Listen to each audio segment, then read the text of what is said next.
الحمد للہ وحدہ والصلاة والسلام علی من لا نبی بعدہ اما بعد۔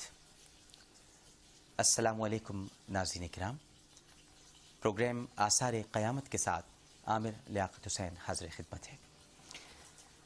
ناظرین، گزشتہ پروگرام میں ہم نے گفتگو یہاں پر ختم کی تھی کہ دعوت الارض کے نمودار ہونے کے بعد پراسرار آگ کس طرح سے دنیا کو اپنی لپیٹ میں لے لے گی، اور کیا دعوت الارض واقعی حضرت صالح علیہ السلام کی اونٹنی ہے؟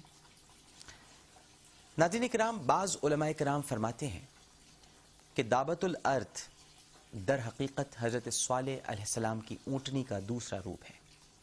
امام قرطبی اپنی تفسیر میں فرماتے ہیں کہ اس جانور کے حوالے سے پہلا تاثر یہی ہے کہ یہ حضرت صالح علیہ السلام کی اونٹنی ہے، اور یہی اس حوالے سے سب سے قوی اور درست رائے ہے۔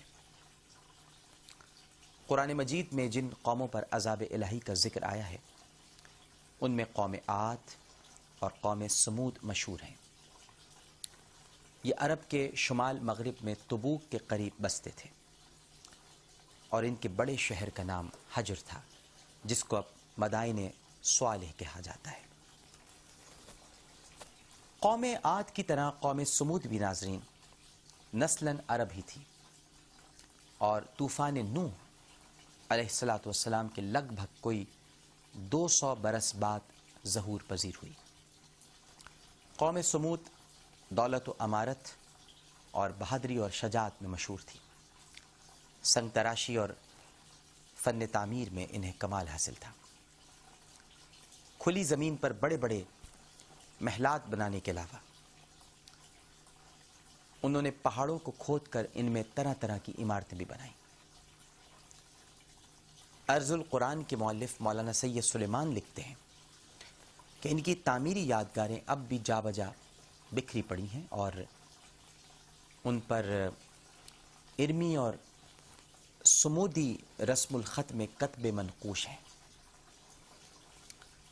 ناظرین، اللہ تعالیٰ نے انہیں ہر طرح کی نعمت سے نوازا تھا۔ وہ اس پر اللہ کے شکر گزار تھے، مگر خود تراشیدہ بتوں کو معبود تصور کر بیٹھے تھے۔ دولت و ثروت کے نشے میں معبود حقیقی سے غافل ہو کر غلط راہوں پر جا پڑے تھے۔ اللہ جل مجدہ نے ان کی رہنمائی کے لیے اور انہیں کفر و شرک کے گڑھے سے نکالنے کے لیے حضرت صالح علیہ السلام کو مبعوث فرمایا۔ حضرت صالح علیہ السلام انہیں رات دن دین حق کی تبلیغ کرتے اور خدائے وحدہ لا شریک کی عبادت کی جانب انہیں راغب فرماتے، مگر قوم سمود کی آنکھوں پر غفلت کا پردہ پڑا ہوا تھا، اور وہ ظلمت سے روشنی کی طرف آنے کو تیار نہیں تھے۔ قرآن میں ہے ناظرین کہ اللہ بھی اس قوم کی حالت نہیں بدلتا جو قوم خود اپنی حالت بدلنے کے لیے تیار نہ ہو۔ بہرکیف انہوں نے حضرت صالح علیہ السلام سے معجزہ طلب کیا۔ انہوں نے کہا کہ اے صالح، اگر تم سچے ہو تو سامنے والے پہاڑ میں سے ایک 10 ماہ کی حاملہ اونٹنی کو برآمد کر کے دکھاؤ، جس کی کوکھ سے اپنی ماہی کے قد و قامت والی اور ہو بہو ویسی اونٹنی جنم لے۔ اللہ سبحانہ و تعالیٰ کی شان دیکھیے ناظرین کہ اس پہاڑ سے ایک اونٹنی برآمد ہوئی، اور اس کے بطن سے ہو بہو ویسی ہی اونٹنی نے جنم لیا، جسے دیکھ کر قوم سمود کی آنکھیں حیرت سے پھٹی کی پھٹی رہ گئی، اور وہ حضرت صالح علیہ السلام پر ایمان لے آئے۔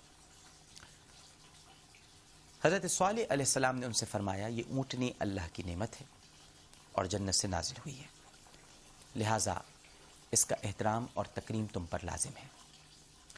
ہفتے کے 6 روز تم کنویں سے پانی لوگے، اور ایک دن اس اونٹنی اور اس کے بچے کے لیے مقرر ہوگا، اس دن کوئی پانی نہیں لے گا۔ اگر تم نے اس اونٹنی کو کوئی ضرر پہنچائی تو تم پر دردناک عذاب نازل ہوگا۔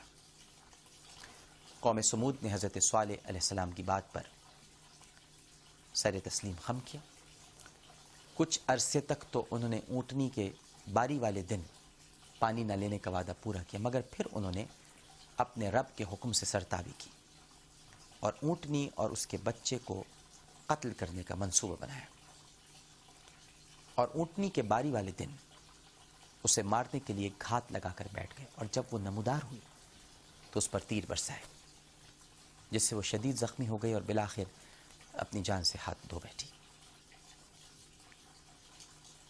ایسا کر کے قوم سمود نے اللہ کے عذاب کو دعوت دی، جس کے نتیجے میں اللہ سبحانہ و تعالی نے قوم سمود کو ہلاک کر دیا۔ روایت ہے کہ اس اونٹنی کا بچہ اپنی ماں کا یہ حشر دیکھ کر اسی پہاڑی میں روپوش ہو گیا، یعنی غائب ہو گیا، جہاں سے وہ اونٹنی نمودار ہوئی تھی۔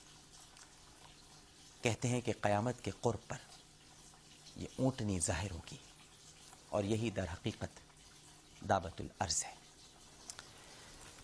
اب ایک روایت تو یہ ہے، اب سوال یہ پیدا ہوتا ہے کہ کیا دابت الارض کئی جانوروں کا مجموعہ ہے؟